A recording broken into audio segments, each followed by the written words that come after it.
Assalamualaikum warahmatullahi wabarakatuh. Di video kali ini kita akan membahas mengenai sistem peredaran darah pada manusia. Sebelum ke materi, kita akan membahas terlebih dahulu mengenai pendahuluan ya. Di dalam pendahuluan terdapat standar kompetensi dasar dan indikator. Teman-teman, yuk kita lihat indikatornya apa saja.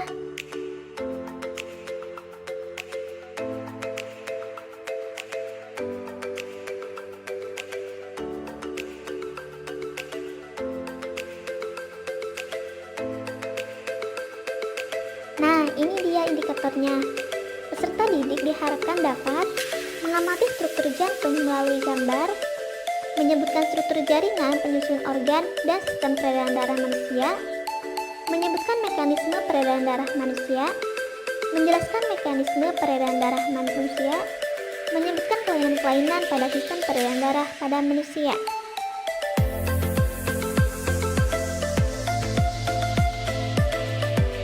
Sekarang kita masuk ke materi.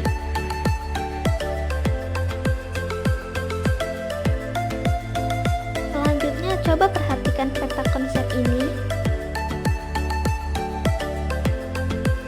Apa sih yang dimaksud dengan sistem peredaran darah?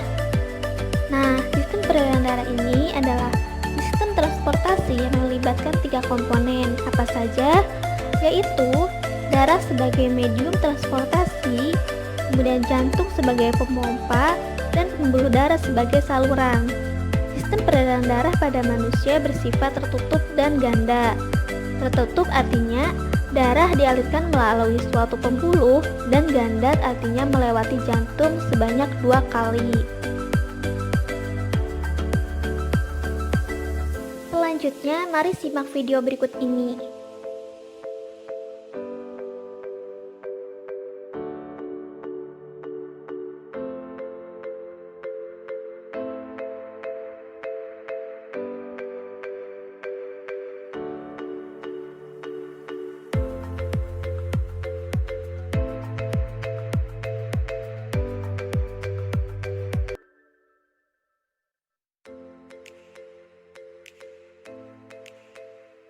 Nah, kita akan membahas mengenai jantung terlebih dahulu.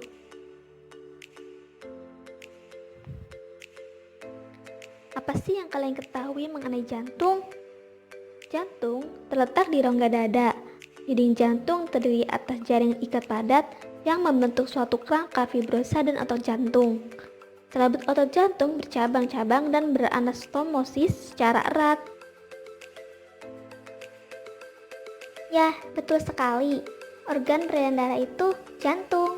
Ya, jantung itu seperti kerucut tumpul dan ujung bawahnya agak miring ke bagian kiri. Ukuran jantung hampir sama dengan kepalan tangan orang dewasa dengan berat 220 sampai 260 gram untuk orang dewasa. Selanjutnya, mekanisme peredaran darah pada manusia. Nah, di sini ada 2 loh peredaran darah manusia. Apa saja ya? Ya, betul sekali. Sistem peredaran darah manusia itu dibagi menjadi 2, sistem peredaran darah besar dan juga sistem peredaran darah kecil. Apa sih sistem peredaran darah besar? Nah, sistem peredaran besar ini dimulai dengan bilik kiri, kemudian ke aorta, selanjutnya darah akan disalurkan ke seluruh tubuh, kemudian melalui vena cava dan kembali ke serambi kanan. Selanjutnya, apa sih sistem peredaran darah kecil? Sistem peredaran darah kecil itu dimulai dari bilik kanan, kemudian dilanjutkan ke arteri pulmonalis, selanjutnya ke paru-paru. Nah, dari paru-paru ini, darah akan dibawa ke vena pulmonalis dan kembali lagi ke serambi kiri. Seperti itu. Nah, untuk lebih jelasnya, mari simak video berikut ini.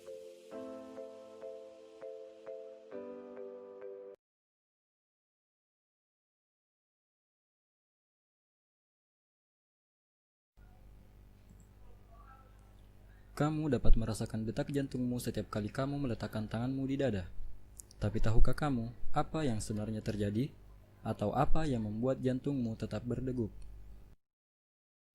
Setiap hari, jantung kita berdetak sekitar 100.000 kali, mengirim setidaknya 2.000 galon darah yang mengalir di seluruh tubuh kita. Meskipun jantung kita tidak lebih besar dari kepalan tangan, jantung memiliki peranan yang besar untuk tetap membuat darah mengalir sepanjang 60.000 mil dalam pembuluh darah, yang mengedarkan nutrisi dan oksigen untuk organ dan jaringan. Darah mengedarkan seluruh substansi tersebut melalui berbagai saluran yang disebut pembuluh darah.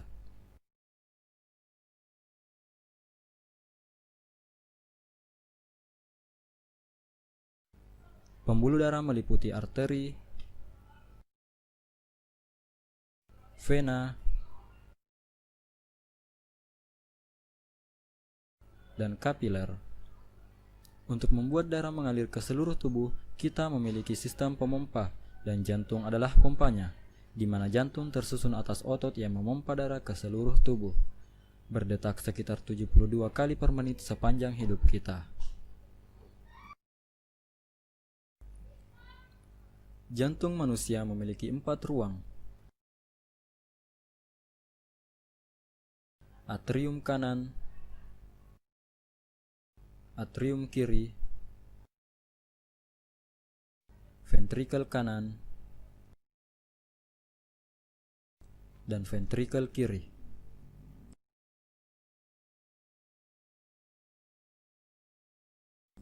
Jantung memiliki 4 katup, yaitu katup trikuspid, katup mitral,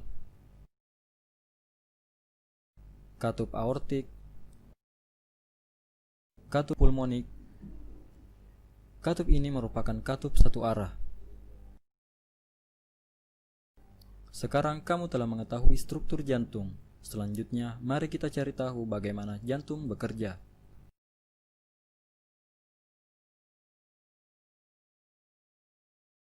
Darah menjadi kaya oksigen dengan menyerap oksigen di dalam paru-paru. Jantung mulai bekerja ketika darah yang kaya akan oksigen terbawa dari paru-paru menuju ke atrium kiri melalui vena pulmonalis. Saat atrium kiri berelaksasi, darah akan terpompa masuk ke jantung. Saat atrium kiri berkontraksi, secara bersamaan ventrikel kiri akan berelaksasi. Atrium kiri menekan darah menuju ventrikel kiri melalui katup satu arah. Ketika ventrikel kiri berkontraksi, darah akan terpompa menuju aorta, di mana darah yang kaya akan oksigen dialirkan menuju bagian tubuh lainnya kecuali paru-paru. Darah yang kaya akan oksigen mencapai seluruh tubuh melalui pembuluh darah yang disebut dengan arteri. Pembuluh darah akan bercabang menjadi kapiler, yang selanjutnya akan menjangkau berbagai organ yang berbeda di dalam tubuh. Selanjutnya darah akan terdeoksigenasi, lalu pembuluh darah kapiler akan bercampur dan menuju ke pembuluh darah yang lebih tebal yang disebut vena. Vena akan membawa darah yang miskin oksigen menuju jantung. Pembuluh darah yang membawa darah yang miskin oksigen disebut dengan vena cava. Darah yang miskin oksigen dari seluruh bagian tubuh memasuki ruang bagian kanan atas dari jantung yang disebut atrium kanan. Atrium kanan akan berkontraksi dan memungkinkan darah untuk mengalir menuju ventrikel kanan melalui katup satu arah.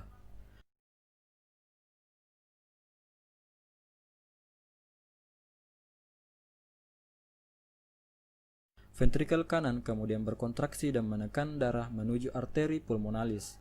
Arteri pulmonalis membawa darah yang miskin oksigen menuju paru-paru.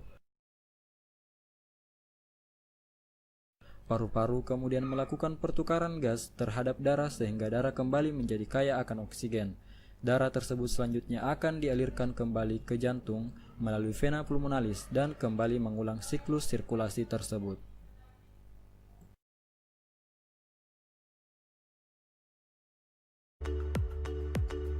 Bagaimana? Apakah sudah mengerti cara kerja pada jantung? Selanjutnya kita ke bagian pembuluh darah ya.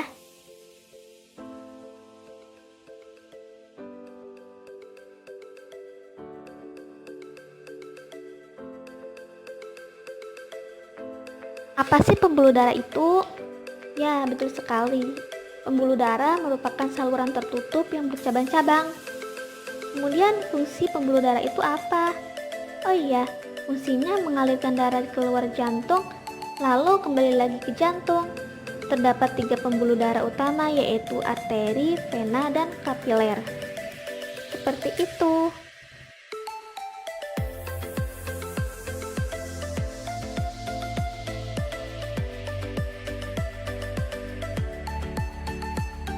Selanjutnya, pembuluh darah itu terdiri dari arteri dan vena. Arteri itu pembuluh yang berfungsi untuk membawa darah keluar jantung, sedangkan vena pembuluh yang berfungsi untuk membawa darah kembali ke jantung. Selanjutnya kita ke materi darah. Apa sih darah itu? Ya, betul sekali. Darah adalah jaringan ikat berupa cairan yang tersusun atas plasma darah, sel-sel darah, dan keping darah. Lalu, apa fungsi utama darah? Ya, fungsi utama darah itu yang pertama, fungsi darah adalah sebagai pengangkut oksigen dari paru-paru ke seluruh tubuh. Yang kedua, mengangkut sari-sari makanan. Yang ketiga, mengangkut sisa-sisa metabolisme. Yang kelima, mengedarkan hormon untuk kinerja tubuh. Yang keenam, mengatur pH dan suhu tubuh. Yang ketujuh, melawan penyakit karena mampu menghasilkan antibodi. Seperti itu, apakah sudah mengerti? Selanjutnya, penyusun jaringan darah, yaitu plasma darah. Plasma darah itu apa ya? Ya, plasma darah itu berbentuk cairan yang berfungsi sebagai mengatur tekanan osmotik, kemudian mengangkut sari-sari makanan, mengangkut sisa-sisa metabolisme, dan mengedarkan hormon untuk mengatur suhu tubuh. Yang ketiga, penyusun plasma darah, yaitu ada 2, antibodi dan serum. Kemudian yang terakhir, sel-sel darah. Nah, sel-sel darah ini ada 3. Apa saja? Ya, betul sekali, yaitu sel darah merah, sel darah putih, dan keping-keping darah. Untuk lebih jelasnya, simak video berikut ini.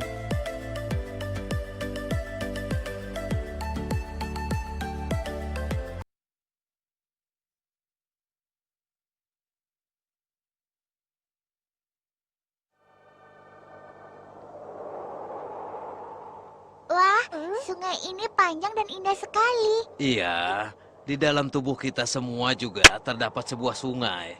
Kalian tahu tidak? Di dalam tubuh kita ada sebuah sungai panjang. Aku tidak percaya jika ada, coba tunjukkan. Ayo.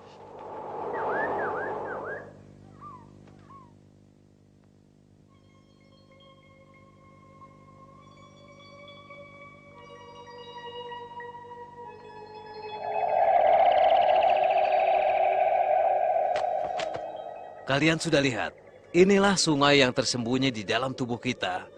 Dia mempertahankan hidup kita dan memberi kekuatan. Sungai kehidupan sepanjang ini merupakan sungai terpanjang di dunia, kan? Kenapa sungai ini begitu sepi? Kami adalah tuan rumah sungai kehidupan ini. Nama kami Serigala Merah atau Eritrosit. Kami merupakan prajurit yang membantu manusia mengantar oksigen. Tanpa kami, manusia tidak bisa hidup. Terima kasih, Eritrosit. Terima kasih ya. Tapi kenapa perut kalian kosong? Isinya adalah oksigen.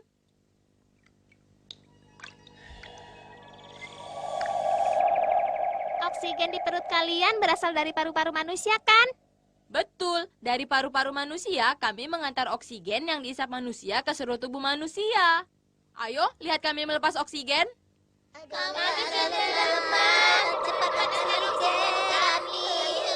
Jangan takut, kami datang.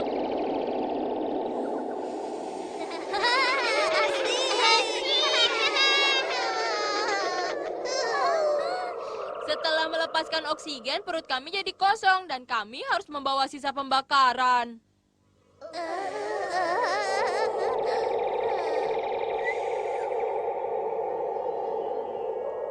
Aduh, kenapa tubuh kalian berubah warna? Karena kami menghisap sisa pembakaran. Aku mengerti. Sampai jumpa. Sampai jumpa.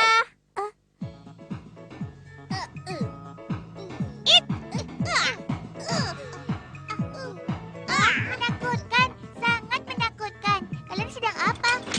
Teman, jangan takut. Kami adalah sel darah putih. Kami juga disebut sebagai leukosit. Biar begini, kami adalah prajurit paling berani. Berubah bentuk. Menarik sekali, lucu sekali. Kalian jangan pergi. Kami harus berpatroli, tidak boleh sembarangan. Sampai jumpa dulu ya.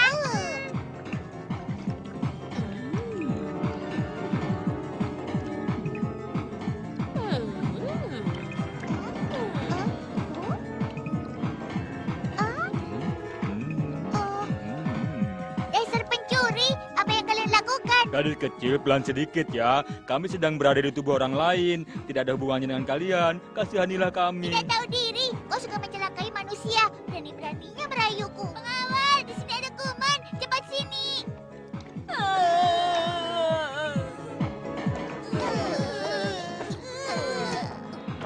Mana bukan kuman? Kepu mereka. Pasti mereka untuk melindungi kesehatan manusia.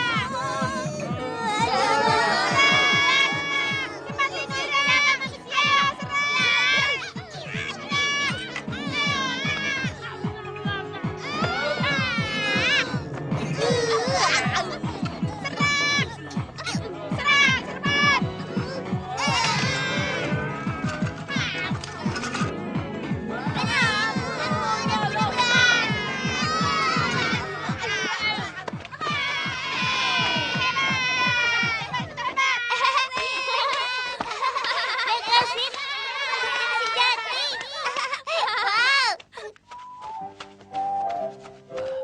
Pang, pelan-pelan saja.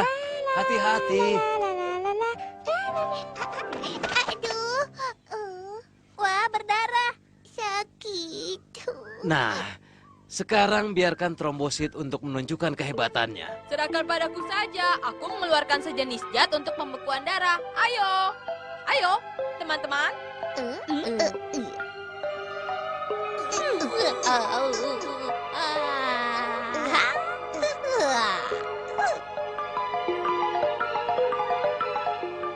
Pendarahannya sudah berhenti. Wah, manfaatnya sungguh besar.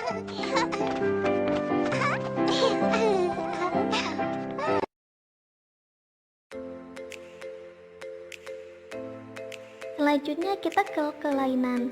Di sini ada beberapa kelainan pada sistem peredaran darah. Apa saja? Di sini ada beberapa kelainan.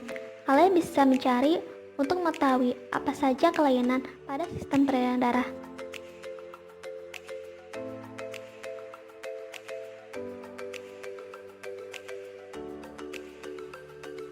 Selanjutnya kita simpulkan. Jadi, sistem peredaran darah manusia itu tersusun atas organ-organ yang berperan dalam pengangkutan darah di dalam tubuh. Organ apa saja ya? Ya, yang pertama itu jantung, yang kedua pembuluh darah, yang ketiga darah, dan yang keempat itu ada kelainan.